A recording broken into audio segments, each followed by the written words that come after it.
Hello nice friends, welcome to our channel. ఈరోజు మనం పాంచజన్యలో July 1కి సంబంధించిన కరెంట్ అఫైర్స్ ఏంటి ఈనాడు పేపర్లో చూద్దాం. ఓకే, సరే. ఫస్ట్ ఏమి ఇచ్చారు న్యూస్ చూడండి. క్వాంటమ్ గురించి. అమరావతిలో క్వాంటమ్ సేవలు జనవరి నుంచి అందుబాటులోకి. కంప్యూటర్ ఏర్పాటే కాదు, ఎకోసిస్టమ్ను అభివృద్ధి చేస్తాం. జాతీయ అంతర్జాతీయ సంస్థలు అందిపుచ్చుకోవాలి. క్వాంటమ్ డిక్లరేషన్పై సీఎం చంద్రబాబు ప్రకటన. విజయవాడలో దిగ్గజ సంస్థలతో వర్క్షాప్. ఓకే, ఇంకా ఏం మాట్లాడారు. ఔషధ పరిశ్రమల్లో విస్ఫోటనం. ఇది చాలా బాధాకరమైన విషయం కదా. హైదరాబాద్ శివారు పాషమైలారంలోని సిగాచి ఇండస్ట్రీలో దుర్ఘటన, 34 మంది గాయాలు. పోలవరం బనకచర్లకు జలసంఘం అనుమతి కావాలి. పర్యావరణ ముగింపును ముందే ఈ ప్రక్రియ పూర్తి చేయండి. రాష్ట్ర ప్రభుత్వానికి కేంద్ర అటవీ పర్యావరణ నిపుణుల కమిటీ సూచన. సరే. టాప్ 20లో స్థానం ఎస్బీఐ లక్ష్యం 2047 నాటికి సాధిస్తాం.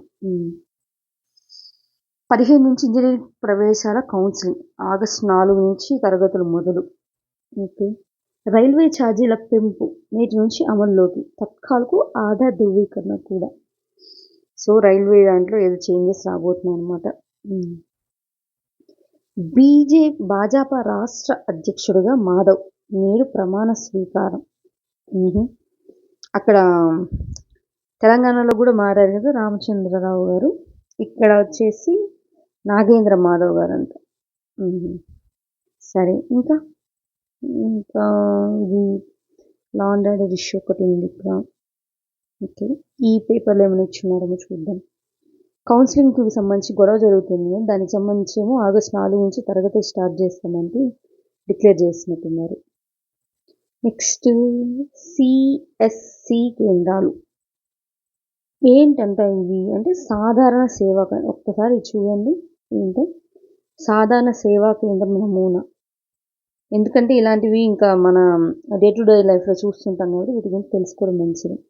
పట్టణ ప్రజలకు కేంద్ర రాష్ట్ర ప్రభుత్వ శాఖలకు సంబంధించి 250 రకాలైన సేవలు అందించే క్రమంలో డిజిటల్ లక్ష్మీ పథకంలో రాష్ట్ర వ్యాప్తంగా 9034 సాధారణ సేవా కేంద్రాలు, ఇదన్నమాట సిఎస్సి అంటే కామన్ సర్వీస్ సెంటర్లు ఏర్పాటు చేయాలని ప్రభుత్వం నిర్ణయించింది. స్వయం సహాయక సంఘాల సభ్యులకు వీటి నిర్వహణ అప్పగించనున్నారు. ఇందుకోసం అర్హులైన సభ్యులను ఎంపిక చేసేందుకు తగు చర్యలు తీసుకోవాలని మెప్మాను ప్రభుత్వం సోమవారం ఆదేశించింది. వివిధ ప్రభుత్వ సంక్షేమ పథకాలకు దరఖాస్తులు స్వీకరించి మీ సేవా కేంద్రాల తరహాలో వివిధ రకాల సేవలు ఈ కేంద్రాల్లో అందిస్తారు. వీటి ద్వారా ప్రజలకు సేవలు అందుబాటులోకి రావడంతో పాటు మహిళలకు ఉపాధి లభిస్తుందని ప్రభుత్వం పేర్కొంది. ఓకే, మంచిదే కదా. గవర్నెన్స్ ఎట్ డోర్ స్టెప్ లాగా అవుతున్నప్పుడు ఇంకా బెటర్. నిన్న భాజపా ఎలక్షన్స్ జరిగింది కదా, సో దానికి సంబంధించి వీళ్ళందరూ మీటింగ్ అయినట్టున్నారు. తెలంగాణ ఇదే కదా మాట్లాడుకుని తెలంగాణకు వచ్చి రామచంద్రరావు గారు వచ్చారు. నెక్స్ట్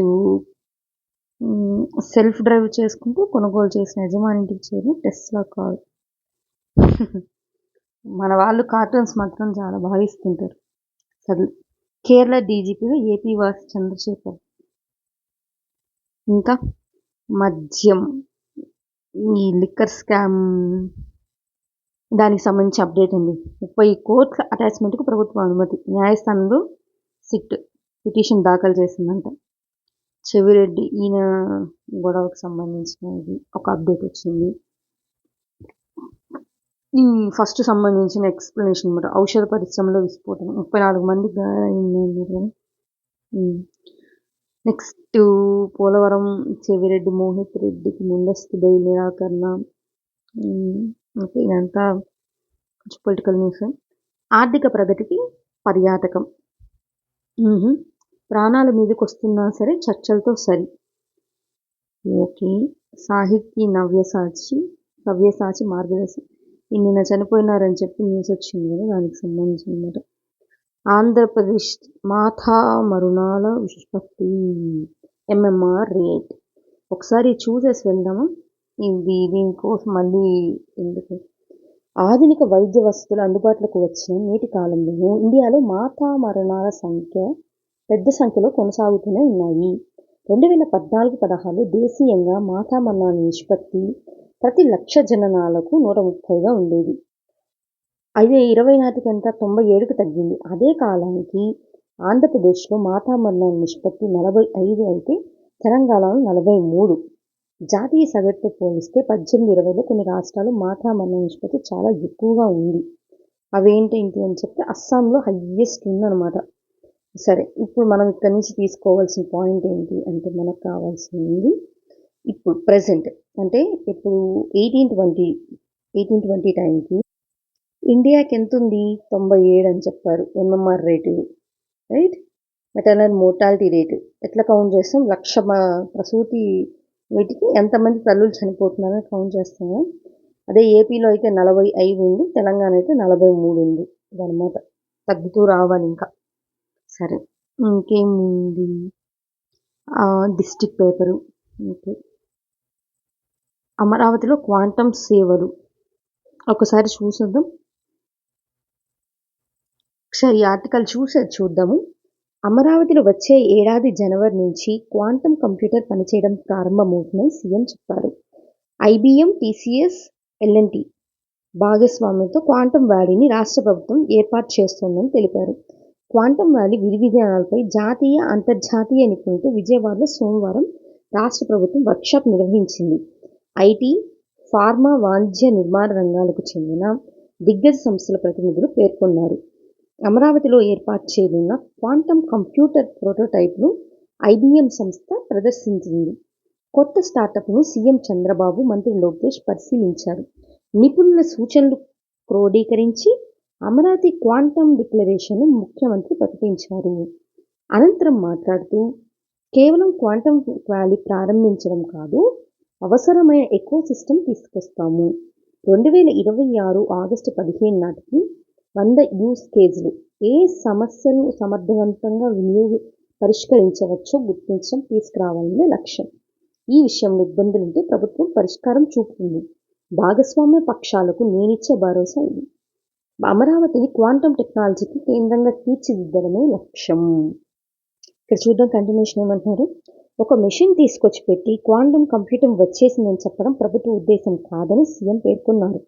నేను పాలసీ రూపొందించడం వరకే పరిమితం. ఎకోసిస్టమ్ అభివృద్ధికి నిపుణులు అభిప్రాయాలు కీలకం.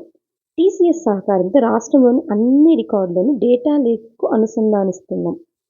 వ్యక్తిగత డేటా, ఆధార్ అథెంటికేషన్, ఫ్యామిలీ యూనిట్గా ప్రతి ఇంటిని జియో ట్యాగింగ్ చేస్తున్నాం. ఉష్ణోగ్రతలు, తేమ శాతం చూడండి ఏమేమి చెప్తున్నారు.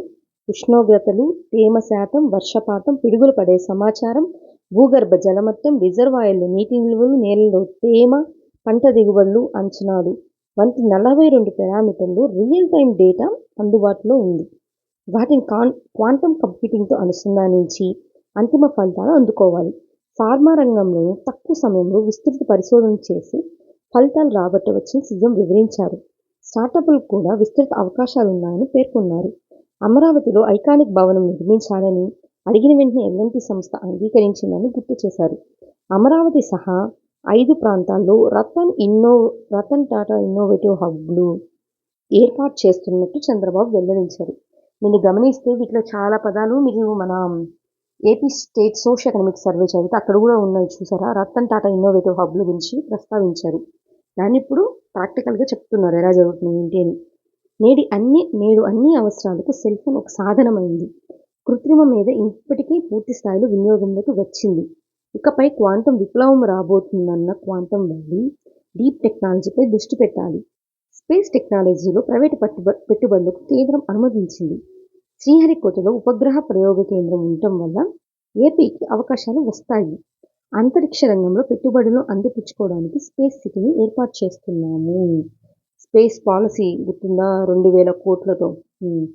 డ్రోన్ల వినియోగ విస్తృత దృష్ట్యా డ్రోన్ సిటీని ఏర్పాటు చేస్తున్నామని చంద్రబాబు వివరించారు. ఆగస్టు 15 నాటికి వాట్సాప్ గవర్నెన్స్ ద్వారా పూర్తి స్థాయిలో పౌర సేవలు అందిస్తామన్నారు. సరే, ఇక్కడ లోకేష్ గారు మాట్లాడుతున్నారు అనమాట. రాబోయే కొన్నేళ్లలో ప్రపంచ క్వాంటం లక్ష్యాలకు ఆంధ్రప్రదేశ్ మేధో రాజధానిగా నిలవబోతోంది. అమరావతి క్వాంటం వ్యాలీ ద్వారా 1,00,000కు పైగా నైపుణ్య ఉద్యోగాలను సృష్టించడంతో పాటు 50 యూనికార్న్లను ప్రోత్సహిస్తాం. పీహెచ్డీ, ఫెలోషిప్, ఇంటర్న్షిప్లు అందిస్తాం. అమరావతిలో కేవలం టెక్నాలజీ ఏర్పాటు చేయడం కాదు, భవిష్యత్తును నిర్దేశించే మానవ మూలధనాన్ని నిర్మిస్తున్నాం. హ్యూమన్ క్యాపిటల్ రాబోతుందని చెప్తున్నారు. ఆవిష్కర్తలు, స్టార్టప్లకు ఆంధ్రప్రదేశ్ను లాంచ్ ప్యాడ్గా తయారు చేస్తాం. ఇందుకు ప్రపంచ స్థాయి నాయకులు, పెట్టుబడిదారులు భాగస్వాములు కావాలి. ప్రధాని నరేంద్ర మోదీ ప్రకటించిన జాతీయ క్వాంటం మిషన్ ప్రపంచ స్థాయి భాగస్వామ్యాలతో కలిసి పనిచేస్తున్నాం. IBM, TCS, HCl, tech Mahindra తదితర అగ్రగామి సంస్థల సహకారంతో క్వాంటం స్టార్టప్ ఎకోసిస్టమ్ అభివృద్ధి చేస్తాం. 156 క్యూబిట్స్తో కూడిన ఐబిఎం క్వాంటమ్ సిస్టమ్ 2కి అమరావతి క్వాంటం వ్యాలీ కేంద్రం కాబోతుంది. ఈ ప్రయాణంలో మనం ప్రపంచానికి మార్గదర్శులుగా నిలవాలని లోకేష్ గారు పిలుపిచ్చారనమాట. సరే, ఇది ప్రధాన లక్ష్యాలు అన్నారు కదా, ఇది ఒక్కసారి చూడండి జాగ్రత్తగా. ఈ ప్రధాన లక్ష్యాలు మనకు ఎగ్జామ్ పాయింట్ ఆఫ్ వ్యూ చాలా ఇంపార్టెంట్.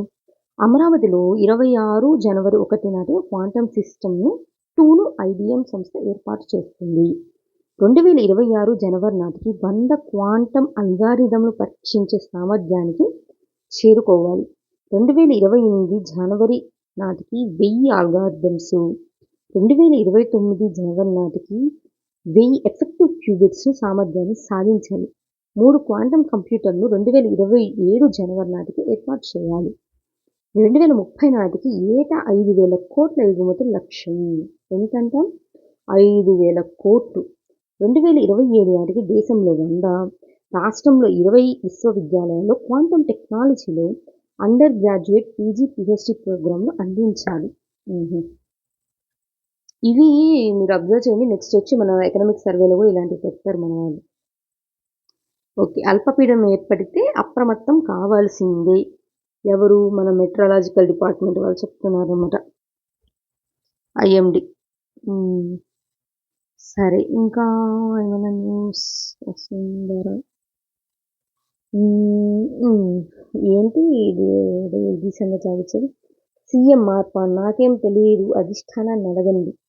కర్ణాటక సీఎం మార్పు నిర్ణయం పార్టీ అధిష్టానం చేతిలో మాత్రమే ఉంటుంది. ఖర్గే ఇంకా ఆయనే కదా ఏఐసిసి ప్రెసిడెంట్, అందుకే అట్లా కొంచెం కామిక్గా చూసినట్టున్నారు.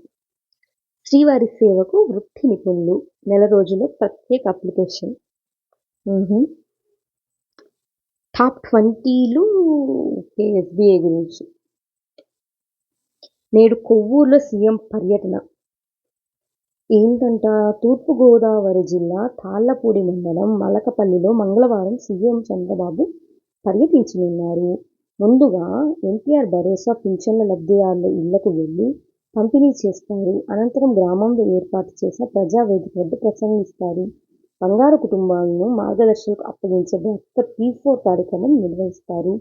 తర్వాత పార్టీ శ్రేణులతో మాట్లాడతారు.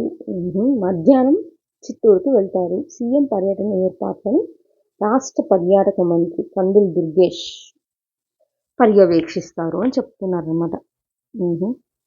మన బడులకు మనమే అంబాసిడర్లుగా నిలబడదాం. తన పిల్లల్ని ప్రభుత్వ పాఠశాలలో చదివిస్తున్న వాసుదేవరావుకు అభినందనలు. ఎవరు? మంత్రి లోకేష్ గారు చెప్తున్నారన్నమాట. సింగయ్య అని మొన్న ఒకటి రిలీజ్ అయింది కదా వీడియో టేప్, దానికి సంబంధించి చెప్తున్నారు. లోపాలు సరిదిద్దేలా నిఘా వ్యవస్థ. ఏం చెప్తున్నారు? ఆహార కల్తీకి అడ్డుకట్ట వేయడం, నాణ్యమైన మందులను సరసమైన ధరలకు అందించడం, వైద్య విద్య నాణ్యత పెంపు అంశాలపై నిఘా వ్యవస్థను మరింత పటిష్టం చేయాలని వైద్యారోగ్య శాఖ మంత్రి సత్యకుమార్ యాదవ్ సూచించారు. కూటమి ప్రభుత్వ ఏడాది పాలనలో వైద్యారోగ్య శాఖ చేపట్టిన చర్యలు, సాధించిన ఫలితాలపై రాష్ట్ర సచివాలయంలో సోమవారం సమీక్షించారు. ఐపీఎం డ్రగ్ కంట్రోల్ విభాగాల్లో ఖాళీలు భర్తీ చేయాలని ఆదేశించారు.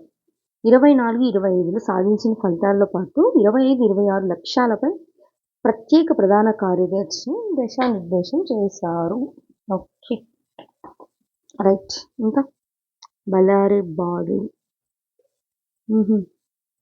టిఫిన్ బండి తొలగించడంపై కలెక్టర్కు ఫిర్యాదు. ఉక్కు కర్మాగారానికి భూముల సేకరణ.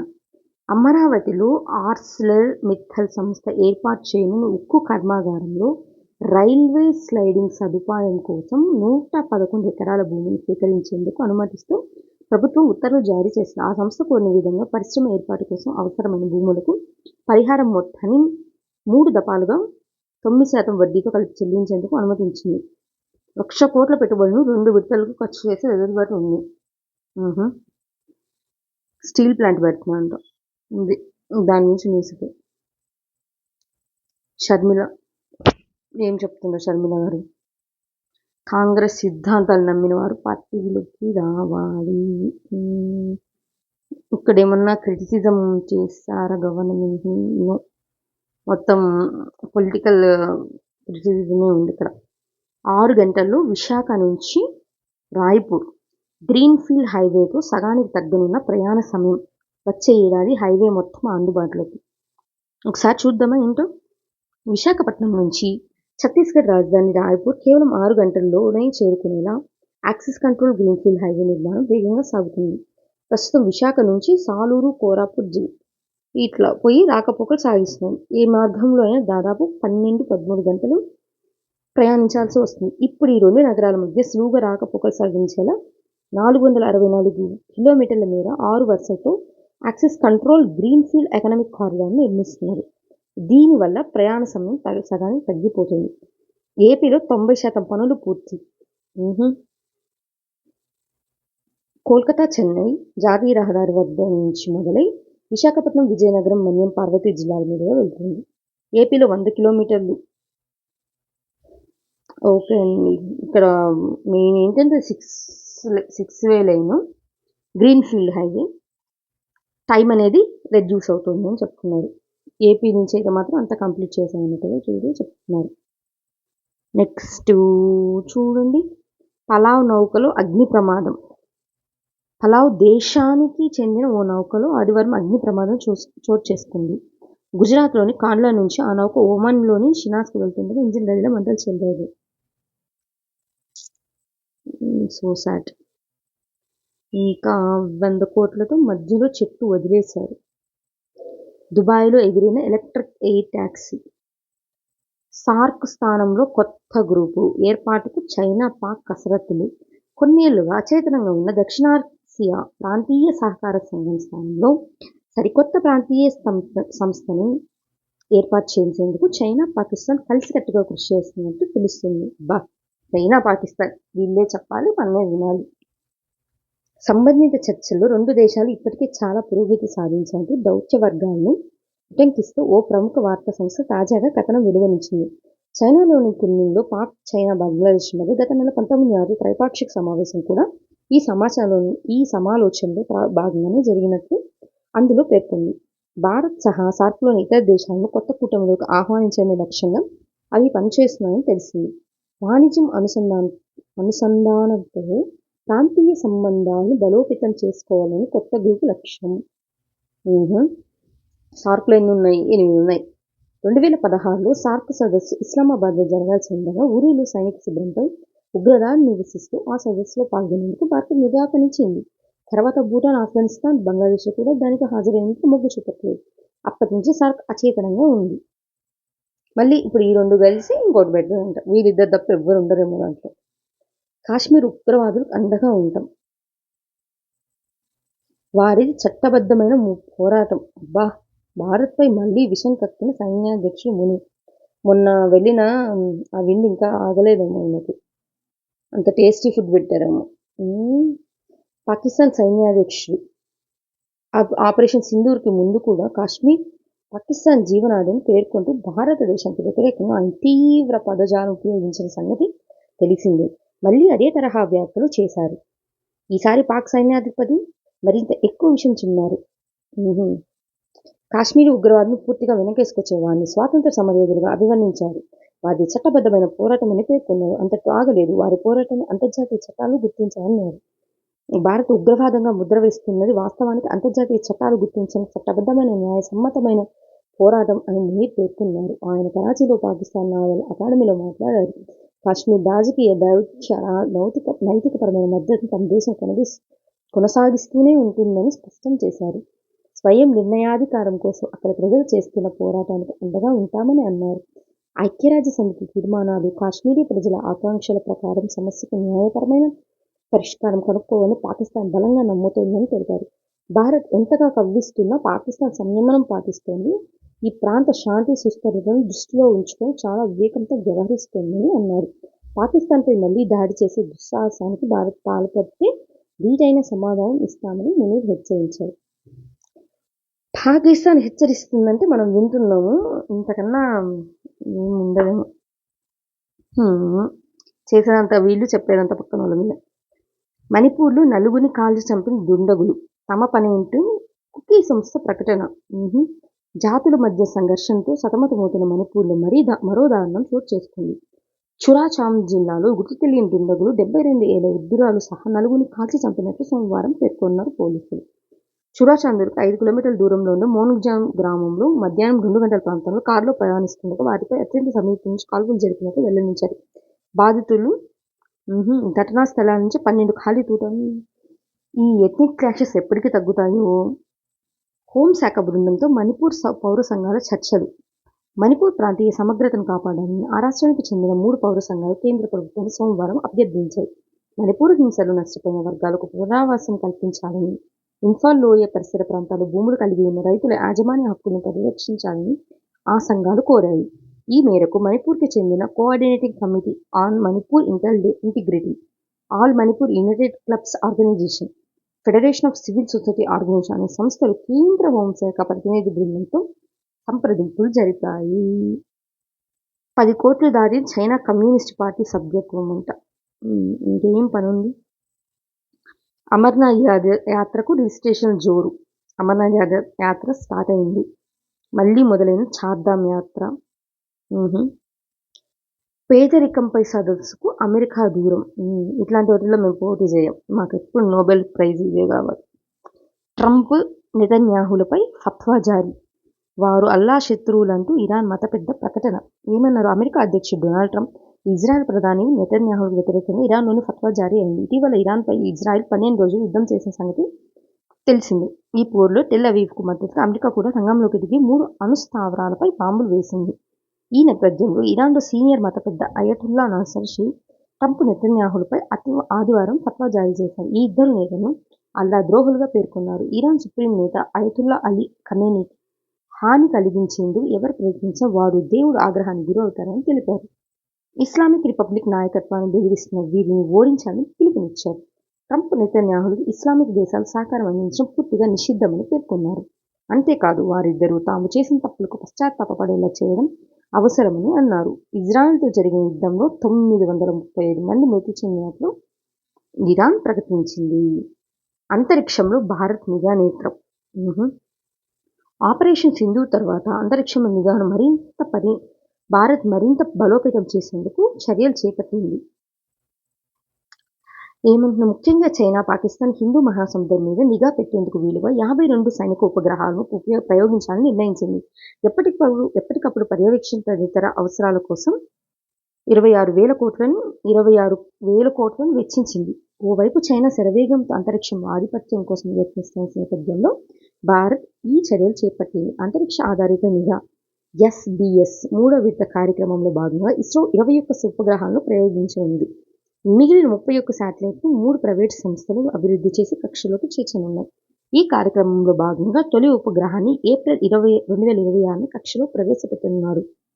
2029 చివరి నాటికి అన్నింటినీ అంతరిక్షంలోకి చేర్చనున్నారు. చిన్న ఉపగ్రహ వాహక నౌక ఎస్ఎస్ఎల్వి టెక్నాలజీని ప్రైవేట్ సంస్థలకు బదలాయించి వాటికి ఈ ప్రాజెక్టులో కీలక భాగస్వామ్యాన్ని ఇవ్వనుంది. అత్యవసర సమయాల్లో వేగంగా ఉపగ్రహాలను ప్రయోగించడానికి ఇది ఉపయోగపడనుంది. భూ దిగువ కక్ష, భూ స్థిర కక్షలపై దృష్టి పెట్టి ఈ ప్రాజెక్టు చైనా ఉపగ్రహ విధ్వంసక వ్యవస్థకు ప్రతిగా కూడా ఈ ప్రాజెక్టు ఉపయోగపడుతుంది. భారత్ భారీ స్థాయిలో ఉపగ్రహాలను కూడా ఆపరేషన్ సింధూర్ కోసం మోహరించింది. భారత్ వద్ద 9-11 మిలిటరీ ఉపగ్రహాలు ఉన్నాయి. ఇస్రో వీటి నుంచి నిరంతర డేటాను దళాలకు చేరవేసింది. దీంతోపాటు ఓ అంతర్జాతీయ వాణిజ్య సంస్థ నుంచి కూడా చిత్రాలను స్వీకరించింది. వీటి ఆధారంగా మన దళాలు పక్కా ప్లానింగ్ చేసి పాక్ సైనిక స్థావరాలను దెబ్బతీశాయి. అమెరికాకు చెందిన మ్యాక్సర్, ఐరోపాకు చెందిన సెంటినెల్ సేవలు కూడా భారత్ వాడుకుంది. తాజాగా చేపట్టిన ప్రాజెక్టు పూర్తయితే భారత్ చేతికి యుద్ధ రంగానికి సంబంధించిన డేటా ఎప్పటికప్పుడు వేగంగా అందే అవకాశం ఉంది. అంతే కదా, మనకి ఈ పక్కన పాకిస్తాను, ఆ పక్కన చైనా, మధ్యలో ఎలాగో బంగ్లాదేశ్, ఎటు పక్క కూడా అర్థం కావట్లేదు. మరి ఇంత ఉన్నప్పుడు మనం కూడా జాగ్రత్తగా మన ప్రజలను కాపాడుకోవాలి కదా. పథకం ప్రకారమే అత్యాచారం, కోల్కతా న్యాయ విద్యార్థి ఘటనలో కొత్త విషయాలు ఏంటో అసలు వీళ్ళు. ముంబైలో నకిలీ ఐఏఎస్ అధికారి అరెస్టు. వామ్మో, ఎగ్జామ్లో తప్పులు పెట్టాలంటే భయపడతాం, అలాంటివి నకిలీ ఐఏఎస్లు ఎట్లా. అగ్నికి ఆజ్యం, సిద్ధమవుతున్న స్వదేశీ బంకర్ బస్టర్ ఆయుధం. ఇరాన్లో పటిష్ట కొండ ప్రాంతం కిందున్న అణు కేంద్రాన్ని పేల్చడానికి అమెరికా ఇటీవల ప్రయోగించిన బంకర్ బస్టర్ బాంబులు ప్రపంచవ్యాప్తంగా ప్రకంపనలు సృష్టించాయి. B2 బాంబర్లు ప్రయోగించిన ఈ అస్త్రాల శక్తి సర్వత్రా చర్చనీయాంశమైంది. అయితే దానికన్నా అమేయమైన శక్తి కలిగిన ఆయుధాన్ని భారత్ రూపొందిస్తుంది. ఇది మన బంకర్ బస్టర్ బాంబు కాబోతుంది. చైనా, పాకిస్తాన్ నేలమాళిగల్లో దాగున్న ఆయుధాగారులను ధ్వంసం చేసేలా ప్రత్యేకంగా దీన్ని రూపొందిస్తుంది. ఏమిటి అస్త్రం? ఇరాన్లోని ఫోర్డ్ అణు కేంద్రంపై జూన్ 22న అమెరికా ఏం చేసింది? బాంబులు ప్రయోగించింది. బంకర్ బస్టర్ బాంబులుగా పేరొందిన ఈ అస్త్రాలు నేల లోపల 60 మీటర్ల వరకు చొచ్చుకెళ్లి పెను విస్ఫోటనాన్ని కలిగిస్తాయి. అంతర్జాతీయ అనుభవాల నేపథ్యంలో భవిష్యత్ యుద్ధాల కోసం ఇలాంటి బాంబులతో సిద్ధం కావాలని భారత్ నిర్ణయించింది. ఇందులో భాగంగా పటిష్ట నేలమాళిగల్లోని లక్ష్యాలకు చొచ్చుకునేందుకు శక్తివంతమైన అస్త్రం తయారీకి రక్షణ పరిశోధనా సంస్థ, అభివృద్ధి సంస్థ DRDO కసరత్తు ప్రారంభించినట్టు తెలుస్తోంది. బాంబర్లు అవసరం లేకుండానే అమెరికా తన బంకర్ బస్టర్ బాంబులను లక్షిత ప్రదేశానికి చేరవేయడానికి ఖరీదైన B2 బాంబర్ విమానాన్ని ప్రయోగిస్తోంది. దీనికి భిన్నంగా బాంబును క్షిపణి ద్వారా ప్రయోగించేలా భారత్ డిజైన్ చేస్తోంది. తద్వారా మరింత వెసులుబాటుతో కూడిన చౌకైన వేదిక సిద్ధమవుతుంది. సో ఆ లాంచింగ్ ప్యాడ్ అనేది మన ఇండియా ఎకనామికల్గా చేస్తుంది. ఇందులో భాగంగా ఖండాంతర క్షిపణి అగ్ని-5కు సంబంధించి కొత్త వర్షన్ను DRDO రూపొందిస్తుంది. వాస్తవ అగ్ని-5 క్షిపణికి 5,000 కిలోమీటర్లకు పైగా పరిధి ఉంటుంది. అది వార్ హెడ్లను మోసుకెళ్తుంది. దానికి భిన్నంగా తాజా వర్షన్ 2,500 కిలోమీటర్లు మాత్రమే పయనిస్తుంది. అది సాంప్రదాయ ఆయుధంగానే ఉంటుంది. అయితే భారీ స్థాయిలో 7,500 కిలోల బంకర్ బస్టర్ వార్ హెడ్ను మోసుకెళ్తుంది. అదనమాట డిఫరెన్స్. అగ్ని-5 ఏంటంటే 5,000 కిలోమీటర్లు పైగా దాని రేంజ్ అనేది ఉంటుంది. కానీ వార్ హెడ్లను ఏంటి, న్యూక్లియర్ వార్ హెడ్లను మోసుకెళ్తుంది. అవునా. దానికి భిన్నంగా ఇప్పుడు ఏంటి, 2,500 కిలోమీటర్లే దాని రేంజ్ ఉంటుంది. కానీ 7,500 వార్ హెడ్ని తీసుకెళ్తుంది. అంటే వార్ హెడ్ కెపాసిటీ అనేది ఇంక్రీజ్ అయింది. రైట్. నెక్స్ట్, పెను విధ్వంసక శక్తి. భారత అస్త్రం అమెరికా బంకర్ బస్టర్ కన్నా ఎక్కువ విధ్వంసక శక్తిని కలిగి ఉంది.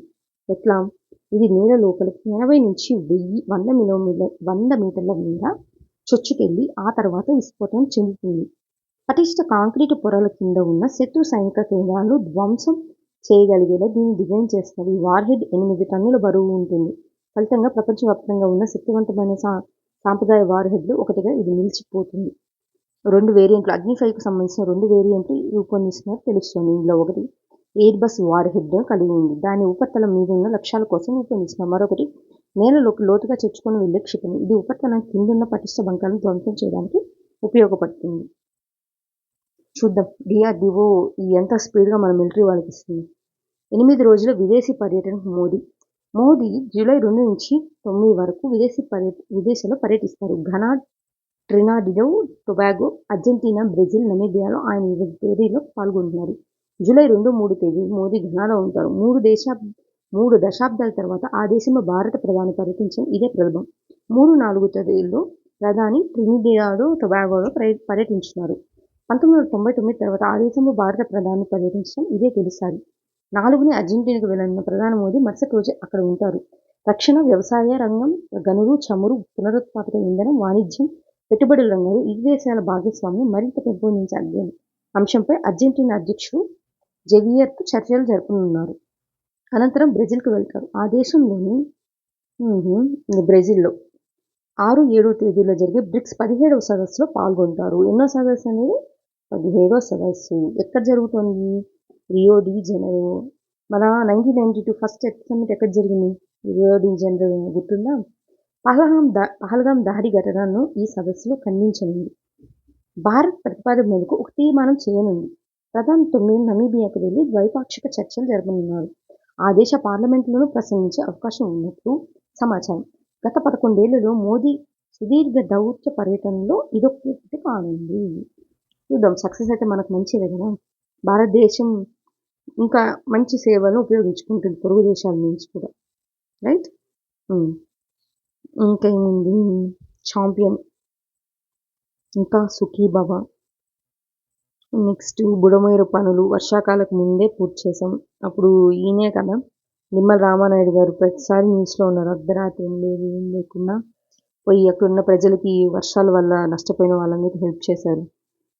వెలిగొండ పోలవరం ఎడమ కాలువ గుత్తేదారులకు నోటీసులు ఇవ్వండి. పనుల జాప్యంపై మంత్రి రామానాయుడు ఆగ్రహం. టెంపో ట్రావెల్ ఢీకొట్టిన కంటైనర్ లారీ. వరదలు వచ్చేలాగా నిధులిస్తేనే డ్యామ్ భద్రతా అథారిటీ సిఫారసుతో శ్రీశైలం ప్రాజెక్టులో పనులు షురు. తాజాగా 203 కోట్లు ఇచ్చేందుకు కేబినెట్ ఆమోదం. ఇంజనీర్ల నిరంతర పర్యవేక్షణ కీలకం. 30 minutes టైం అయిపోతుంది. చూద్దాం. ఐఎన్ఎస్ థమాల్ నేడు జాతికి అంకితం. కొంచెం న్యూస్ ఈరోజు టైం పట్టేస్తుంది. చూద్దాం. హిందూ మహాసముద్రంలో తలెత్తుతున్న భద్రతా సవాలును సమర్థంగా ఎదుర్కొనేందుకు భారత నౌకాదళం గత కొన్నేళ్లుగా రష్యాతో మైత్రిని కొనసాగిస్తోంది. ఈ సందర్భంగా చేసుకున్న రక్షణ ఒప్పందంలో భాగంగా రష్యాలోని యాంటర్ షిప్యార్డ్లో నిర్మించిన ఐఎన్ఎస్ థమాల్ నౌకను మంగళవారం భారత నౌకాదళ విధుల్లోకి తీసుకోబోతుంది. రష్యాలో జరిగే ఈ కార్యక్రమానికి భారత నేవీ పశ్చిమ కమాండ్ ఫ్లాగ్ ఆఫీసర్ వీళ్ళు అక్కడ అధ్యక్షత వహిస్తున్నారు. ఇప్పటికే ఇదే సిరీస్లో నిర్మించిన తొలి నౌక ఐఎన్ఎస్ సుషీల్ను గత ఏడాది చివరిలో కేంద్ర రక్షణ శాఖ మంత్రి రాజ్నాథ్ సింగ్ జాతికి అంకితం చేశారు. ఇంకా నందిగం సురేష్ మత్తు అందరికీ బాంకాతో. ఇక్కడ శ్రీశైలం డ్యామ్ ఒకటి ఉంది కదా, ఒక్కసారి చూద్దాం ఏంటనేసి. సిఫారసు కొంచెం టెక్నికల్గా ఉన్నట్టుంది కదా, వద్దులేండి. ఇది మళ్ళీ కన్ఫ్యూజ్ అవుతారు, టెక్నికల్ ఎక్కువ ఉంది. సివిల్ ఇంజనీర్స్ అలాంటి వాళ్ళకైతే టెర్మినాలజీ ఐడియా ఉంటుంది కాబట్టి వాళ్ళకి ఏమనిపించదు. ఇంకా ఇరాన్ పునర్నిర్మాణం సవాలే. మారిన పరిస్థితిలో ఖమేనీ ముందుకు సాగేదెలా? సైనిక ఆర్థిక యంత్రాంగం పునర్వ్యవస్థీకరణ సాధ్యమా? యుద్ధం సమయంలో ముఖం చాటేసే మద్దతుదారులు. అణుబాంబు తయారీపై స్థానికంగా ఒత్తిళ్లు. దెబ్బతీసిన ఇజ్రాయెల్ నిఘా. విదేశాంగ మంత్రి డిఫాక్టో ప్రధాని. ఇరాన్ గురించి కంప్లీట్గా ఒక ఆర్టికల్ ఇచ్చారన్నట్టు. బుద్ధగయ ఆలయ చట్టంపై పిటిషన్ తిరస్కరించిన సుప్రీంకోర్టు. యూనియన్ కార్బైడ్ వ్యర్థాల పూర్తి దహనం. మన పొల్యూషన్ డే December 2, 1983లో రాజీవ్ గాంధీ గారి టైంలో మిథైల్ ఐసోసైనైడ్ ఆ కాన్సెప్ట్. ఉగ్రదాడులు కళ్ళకు కట్టినట్టు ఎగ్జిబిషన్. ఐరస ప్రధాన కార్యం ఏర్పాటు చేసిన భారత్. ప్రకృతితో మమేకమై దీర్ఘకాలిక రోగాలు దూరం. కొలంబియా పరిశోధకులు వెల్లడింట. దేశంలో విస్తారంగా వర్షాలు. ఖరీఫ్లో 11% పెరిగిన సాగు విస్తీర్ణం. గత ఏడాది కంటే 26.71 లక్షల హెక్టార్లు అధికం. ఇజ్రాయెల్కు F-35ల సరఫరాపై పాలస్తీనా అభ్యంతరాన్ని త్రోసిపుచ్చిన బ్రిటన్ కోర్టు. ఆన్లైన్ ఎల్ఎంఎం కోర్సును గుర్తించబోం bar council of India. LLM అన్నది మామూలుగా కాలేజెస్లో ఉంటుంది కానీ 2 years కోర్సు ఆన్లైన్లో ఎప్పుడు ఇచ్చినారు? విమాన టికెట్. గాజాలో కాల్పులు, 67 మంది మృతి. ఎవ్రీడే ఒక న్యూస్ దీని గురించి ఉంటుంది. ఇంకా అంతర్జాతీయ క్రిమినల్ కోర్టు వ్యవస్థలపై సైబర్ దాడి. ఐసీసీ వెల్లడి. ఐసీసీనే చెప్తుందంటే ఇంకా సైబర్ క్రైమ్ ఏ రేంజ్లో అయిపోయిందో చూడాలి. ఇది మూవీకి సంబంధించింది. బిజినెస్లో మనకు చూడండి, బయలాజికల్ ఈ నుంచి హెచ్పివి హ్యూమనో పాపులర్ వైరస్ టీకాము, అదే ఇదేంటి క్యాన్సర్కి సంబంధించింది. తీసుకురానివ్వండి చూద్దాం ఎంత మెడికల్లో విప్లవాత్మక మార్పులు ఇస్తుంది. నెక్స్ట్ ఒక్కడేం లేదు, ప్రతిభ సమైక్య నిర్మాణం ఫెడరల్ సిస్టమ్ గురించి ఇచ్చారు. ఇది కూడా నెక్స్ట్ చదువు. ఇంకా ఆసక్తి చూపని కళాశాలలు బహుళ సబ్జెక్టుల అమలుకు.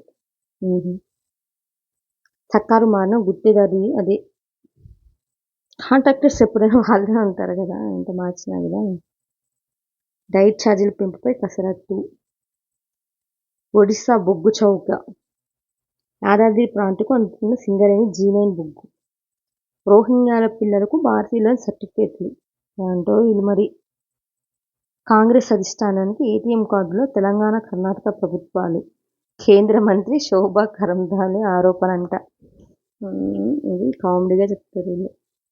ఓకే, ఇక్కడితో మనకు జూలై 1కి సంబంధించిన న్యూస్ పేపర్ రీడింగ్ అనేది కంప్లీట్ చేసామండి. నెక్స్ట్ వీడియోలో జూలై 2కి సంబంధించిన వీడియోతో మళ్ళీ వద్దాము. అప్పటి వరకు మీకు కానీ మన వీడియో నచ్చినట్లయితే లైక్ చేయండి, మన ఛానల్ని సబ్స్క్రైబ్ చేయండి. Thank you so much.